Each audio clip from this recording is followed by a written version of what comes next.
हे सर्वेश्वर, ये घटना तो बहुत विचित्र मोड़ ले रही है। अब तो देवराज इंद्र की पुत्री जयंती भी इस भयंकर खेल में कूद पड़ी है। भय महादेवी, भय। जो भी हो रहा है उसका कारण देवराज इंद्र का भय ही है। यदि भूल का आभास समय पर ना हो तो वो भूल एक दिन भय में परिवर्तित हो जाती है। देवराज इंद्र को अब आभास हुआ है कि अपने अभिमान में उन्होंने दैत्य गुरु शुक्राचार्य की शक्ति का अनुमान नहीं लगाया था। अब उन्हें यह भय भी हो रहा है कि देवराज के हाथ से यह देवलोक की सत्ता छिन जाएगी। सत्ता छिन जाने का भय विवेक को नष्ट कर देता है।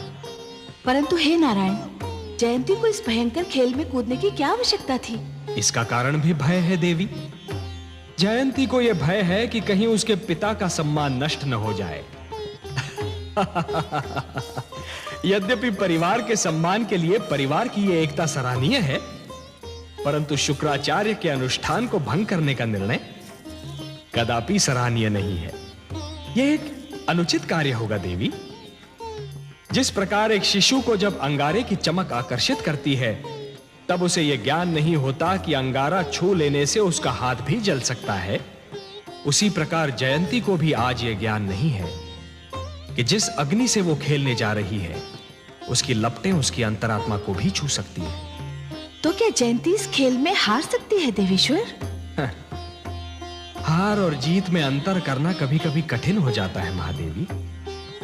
कोई हार कर भी जीत जाता है तो कोई जीत कर हार जाता है।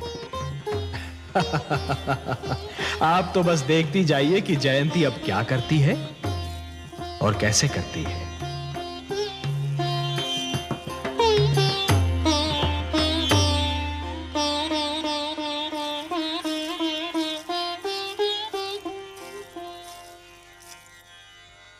पुत्री, तुम्हारा निर्णय सर्वथा अनुचित है।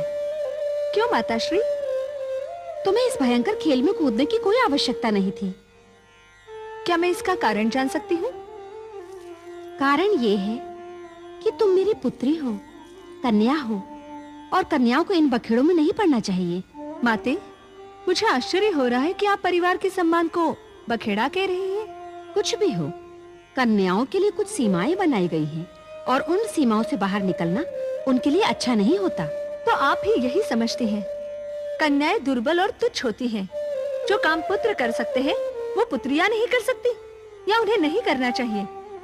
आप भूल रही हैं माताश्री, परिवार के सम्मान की रक्षा केवल पुत्रों का कर्तव्य नहीं, पुत्रियों का भी कर्तव्य है। और यदि ना भी होता तो भी मैं ये कार्य अवश्य करती। क्यों? एक उदाहरण बनाने के लिए, ये बताने के लिए कि कन्याओं को अब आगे होना होगा।